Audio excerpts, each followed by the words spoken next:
In April, the Prime Minister, in response to a question in the election debate about what is the greatest security threat facing Canada, his answer was China. What guardrails is your government going to put in place to help navigate this relationship? So part of the agreements that we signed on the ground in China was law enforcement collaboration, cooperation with each other. Well, ladies and gentlemen, we've learned what the guardrails are. Are you ready?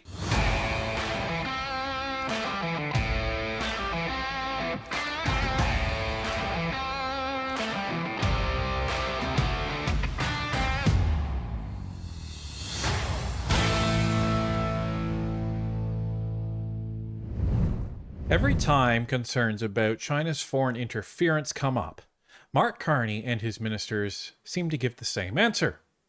We have law enforcement cooperation and safeguards in place. Well, we were getting suspicious of that answer, and as it turns out, so were the Conservatives.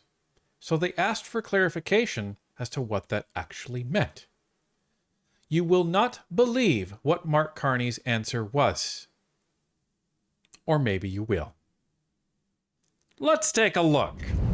My question with respect was about the guardrails that your government is planning to put in place. I know our audience and you will be familiar with the fact that in April, the Prime Minister, in response to a question in the election debate about what is the greatest security threat facing Canada, his answer was China.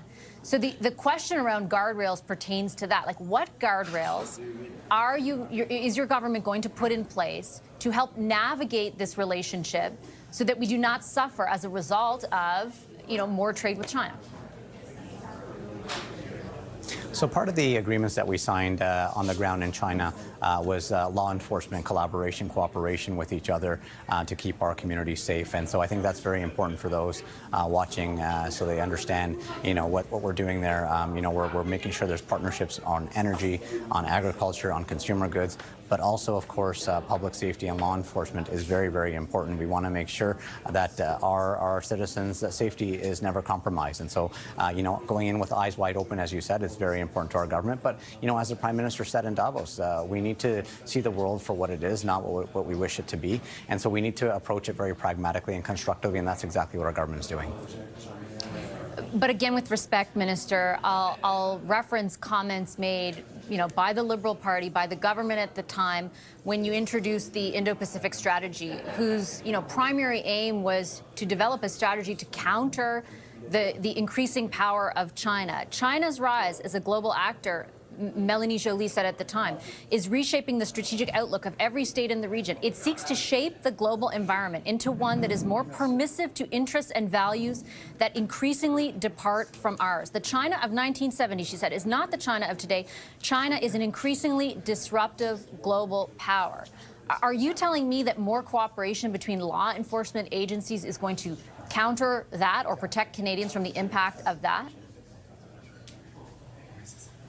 Well, those conversations are very important to keep our community safe, and so dialogue is very important between two countries to make sure that public safety is paramount. But at the same time, it's about economic opportunities. As you know, a year ago, the situation was very different. U.S. being our largest trading partner, we promised Canadians that we diversify our trading partners. We promised Canadians that we continue to unlock opportunities for our industries. Our industries are asking for us to do this, and that's exactly why we made sure that we made progress on our relationship with China on the economic front. But you look at what we're doing on the cultural front as well. China agreed to lift visas for Canadians that are traveling there. China agreed to encourage more group travel to Canada, which supports millions of dollars in tourism for small and mid-sized operators here in Canada. And so we're making sure that we're creating opportunities, but it all comes down to affordability. Here at the Cabinet Planning Forum, we're talking about affordability. We're talking about building Canada strong. We're talking about our sovereignty because this is what's important. This is what we hear from Canadians. They want jobs. They want to be able to produce world-class products. The world wants what Canada has, and that's why we're out there pitching for it. Okay, so this is not a new video, and you're not watching a repeat episode of Northern Perspective. We wanted to go back to this video because what Marinder Sidhu said there was very, very important. In response to the question by Vashi on the guardrails when it comes to foreign interference, when it comes to transnational repression, when it comes to interfering in our elections and the diaspora community and all of the other ways that China loves to meddle within Canadian society, the response from Minister Sidhu was, well, we have law enforcement cooperation and collaboration. And he even says, public safety is paramount. And then he goes on to say, but, remember the old saying about the word but, everything before the word but doesn't matter. But we also have to look at the dollar signs, everybody. So this was very, very important that he said this. And at the time, we'd made some commentary of, well, wait a minute. How does this make any sense at all? Because China, the state, which includes their law enforcement, is actually actively trying to interfere within our democracy, our society, and everything in between. So how can you say, well, don't worry, we're going to fix that by collaborating with the state and collaborate with law enforcement? Well, the simple answer is that you cannot. Now, it wasn't just Sidhu that was talking about this collaboration just to alleviate any possibility that, oh, maybe he misunderstood Mark Carney. Here's Mark Carney saying this while in China. The fourth pillar of our new strategic partnership is public safety and security. And this is an area where pragmatic and constructive engagement with China is crucial. Through this pillar, our law enforcement agencies will increase cooperation to better combat narcotics trafficking, transnational crime, cybercrime, synthetic drugs, and money laundering. And we will create safer communities for people in both our countries. And finally, people have always been at the core of this relationship. As I said, Canada is home to a Chinese diaspora of 2 million. Over 300,000 Chinese visitors came to Canada in 2024. China is Canada's 7th largest source of tourism. So the fifth pillar of this partnership will build on opportunities for cultural exchanges and partnerships that further deepen our people-to-people ties. That means museums, digital content creators, visual artists, and other creative professionals in our respective countries will have new opportunities to collaborate. So, law enforcement is going to make our community safer on both sides. So this was not Marinder Sidhu mistaking thing. There's a lot that he said, but I want to focus in on the law enforcement aspect. Because this is just becoming a trope now that Mark Carney and his ministers are saying. Anita Anand has said it. Sidhu has said it multiple times. We're going to go and show you another clip a little later of when they say again, but it's not related to China. You may recall the clip once we start showing it. But I want to get into why we're so interested in this. So the Conservatives decided, you know what? You guys are becoming very repetitive and very specific in what you're saying when you're talking about how we're going to be combating foreign interference and transnational repression when it comes to this Canada-China relationship, despite the fact that you won't actually say what the guardrails are. Well, ladies and gentlemen, we've learned what the guardrails are. Are you ready?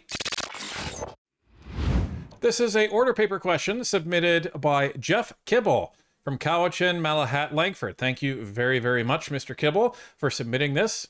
This was asked on February 3rd, 2026, and this was replied to on March 23rd, 2026 by the infamous Kevin Lamoureux.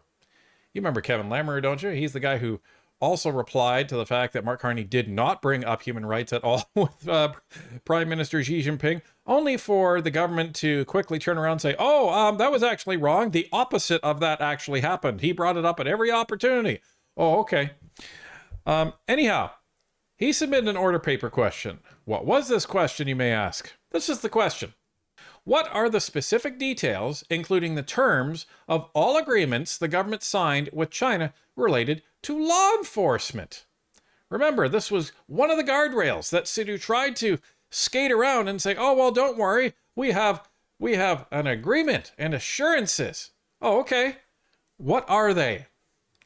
Here they are. Since 2010, the Royal Canadian Mounted Police and the Ministry of Public Security of the People's Republic of China have signed, renewed, and or amended 4 non-binding Memorandum of Understanding that served as the framework for cooperation on shared security concerns. The first agreement, signed in 2010, outlined collaboration on terrorism and transnational serious and organized crime through information sharing, investigative assistance, technical training, and coordination with domestic agencies. The 2010 agreement was renewed in 2016 for another 5-year term under the same conditions, and in 2017, a letter of amendment expanded the scope of 2016 Memorandum of Understanding to include cooperations on cybercrime and child sexual exploitation, while leaving all other terms unchanged. On January 15, 2026, the Royal Canadian Mounted Police and the Ministry of Public Security of the People's Republic of China renewed this agreement. For each agreement, who signed it from Canada? For Canada, the Minister of Foreign Affairs of Canada signed the agreement on behalf of the Royal Canadian Mounted Police. And China, for China, the Vice Minister of Public Security of the People's Republic of China signed the agreement. Did you see the problem in there? Just in case you didn't. Here's the problem with this. Zooming right in.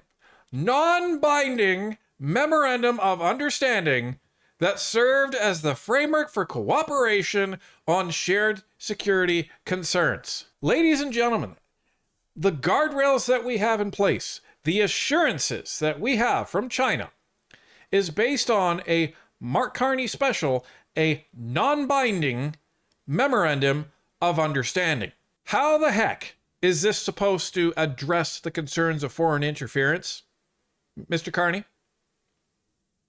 Now, people may say, well, you know, this was first signed in the Harper era, 2010. Well, here's the difference. In 2010, we didn't have a public inquiry that showed all the foreign interference that was going on in Canada. In 2010, we didn't have evidence of China interfering in our elections. In 2010, we didn't have evidence of China literally threatening members of parliament because of how they voted or how they were outspoken about their views on China.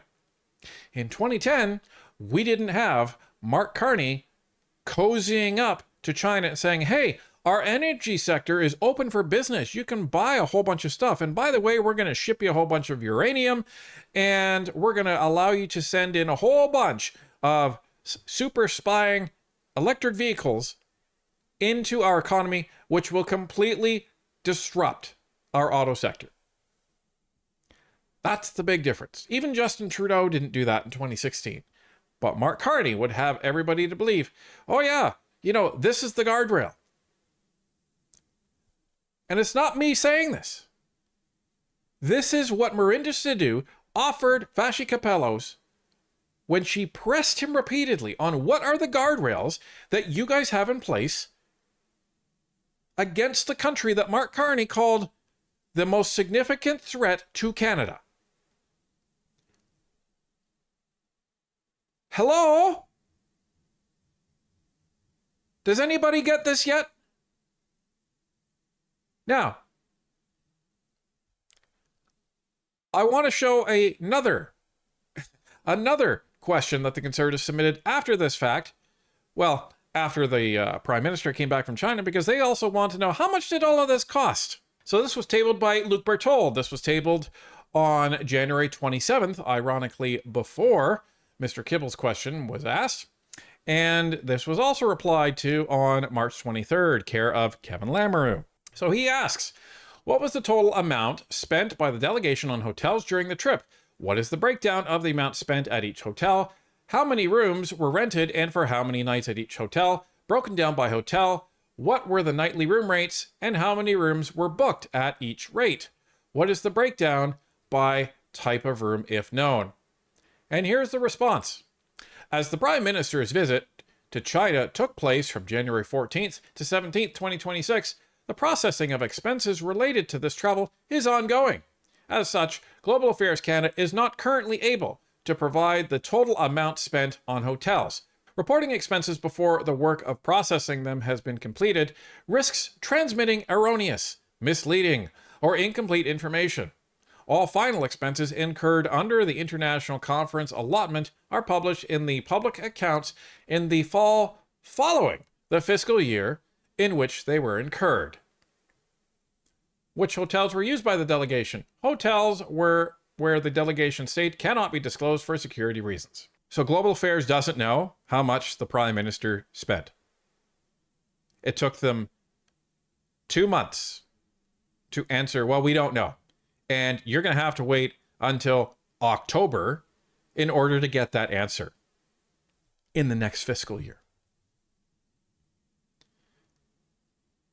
This is the equivalent of pushing it down the road and saying, well, we don't want to answer right now because that's going to create probably a problem for us. So we'll get to that. It's not that we're not going to release it. We're obligated to release it, but you'll get that answer down in the fall.